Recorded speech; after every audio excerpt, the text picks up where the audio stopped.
Hello বন্ধুরা, good morning. দেখুন সকাল সকাল বাগানে এসে মনটা ভীষণ ভালো হয়ে গেছে। তবে আজকে বাগানে অন্য কোনো গাছ না, লঙ্কা গাছ নিয়ে কিছু আলোচনা করব। তার আগে দেখুন সূর্যমুখী গাছগুলো কত সুন্দরভাবে বাড়ছে। এর মধ্যে কিন্তু অনেক খাবার দিতে হচ্ছে, প্রতি সপ্তাহে কিন্তু আমি জৈব খাবার দিচ্ছি, তার ফলেই কিন্তু গাছগুলো অত সুন্দর হয়েছে। কদিনের মধ্যেই ফুল এসে যাবে। খানিকটা নিম পাতা তুলবো, তবে কচি কচিগুলো নিয়ে যাব রান্নাঘরে। নিম বেগুন করব, অথবা নিম পাতা দিয়ে আলু সেদ্ধ মাখবো। আর এই বুড়ো পাতাগুলোকে লঙ্কা গাছের ব্যাপারে একটু ব্যবহার করব, সেটা আপনাদেরকে দেখিয়ে নেবো। আর এর আগেও কিন্তু আমি নিম পাতা তুলে নিয়েছি, আর তুললে বেশি হয়। এই দেখুন প্রথমবারের তুলনায় কিন্তু দ্বিতীয়বারে পাতাগুলো বেশি হয়েছে, বেশি গোছালো হয়েছে। আর অনেক ব্রাঞ্চ যেহেতু কেটে দিচ্ছি, তাই অনেক ব্রাঞ্চও হয়েছে। এবার ওই বুড়ো বুড়ো নিম পাতাগুলো দেখুন জলে ভিজিয়ে রেখেছি, আর এই জলের মধ্যে কিন্তু কাটা আলুও রয়েছে। সাথে নিয়েছি কাঠের ছাই। আর কাঠের ছাই যে আমি কিভাবে তৈরি করেছি, কাঠ এনে পুড়িয়ে, সেই ভিডিও তো আপনাদের সাথে এর আগেও শেয়ার করেছি। সেই কাঠের ছাই এনেছি, আর এই কটা জিনিস দিয়েই কিন্তু আমি লঙ্কা গাছে এবারে দিয়েছি। তবে আর একটা জিনিসও আছে, সেটা হচ্ছে গুঁড়ো হলুদ, সেটাও দেখাবো। এই দেখুন এই চারাগুলো হচ্ছে এই মাদার গাছের লঙ্কা থেকেই আমি করেছিলাম। 3-4টে চারা করেছিলাম, সেখান থেকে 2টো আমি রেখেছি, আর 2-3টে আমি আমার বন্ধুদেরকে দিয়ে দিয়েছি। এটা হচ্ছে সেই মাদার গাছ।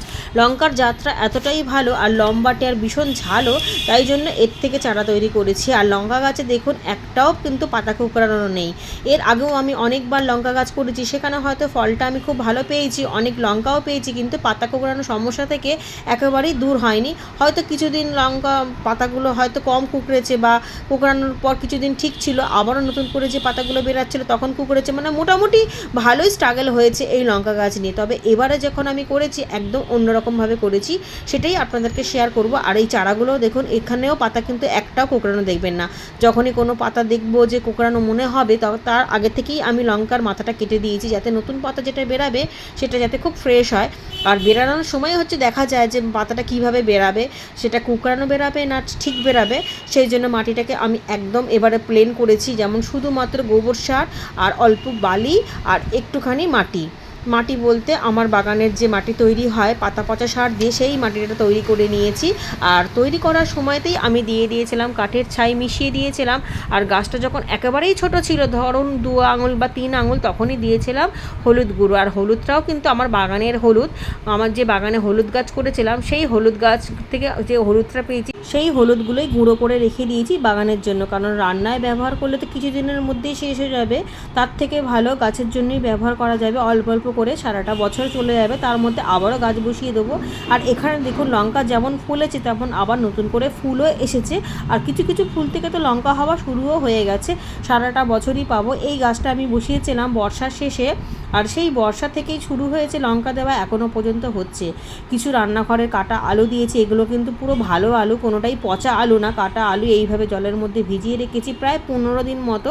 তার মধ্যে ওই নিম পাতা যখনই যে পাতাগুলো বুড়ো হয়ে যায় বা পেকে যায়, সেই পাতাগুলোকেই এনে আমি এই আলু ভেজানো জলের মধ্যে দিয়ে দিয়েছি, যাতে কীটনাশকেরও কাজ করে, আর জলটার মধ্যে রোগমুক্তও হয়, ফাঙ্গাস মুক্তও যাতে হয়। যে তরল সারটা তৈরি হবে, সেই তরল সারের মধ্যে যাতে কোনো রকম কোনো রোগের ছোঁয়াও না লাগে লঙ্কা গাছের মধ্যে। আর লঙ্কা গাছগুলোকে রেখেছি একদমই অবহেলায়, অযত্নে। কারণ এর আগে যতবার আমি লঙ্কা গাছ করেছি অনেক বেশি যত্ন করেছি, তার ফলে কি সেই পাতা কুঁকড়াতো। সেই জন্য এবারে ঠিক করেছি লঙ্কা গাছ যেহেতু জল খুব একটা পছন্দ করে না, সেই জন্য খুব কম জল দেবো, খুব কম পরিচর্যা করব, কোনো কীটনাশক দেবো না, এক সাইডে রেখে দেবো। মাঝে মধ্যেই কাঠের ছাই আর হলুদ গুঁড়ো দেবো। আর এই পাতাগুলো যখনই বেরাবে তখনই পাতাগুলোকে ওই জলের মধ্যে দিয়ে দিয়েছি, যাতে খুব ভালো খাবারটাও তৈরি হয়ে যায়, আর লঙ্কা গাছের মাটিটা ভীষণ স্ট্রং হয়।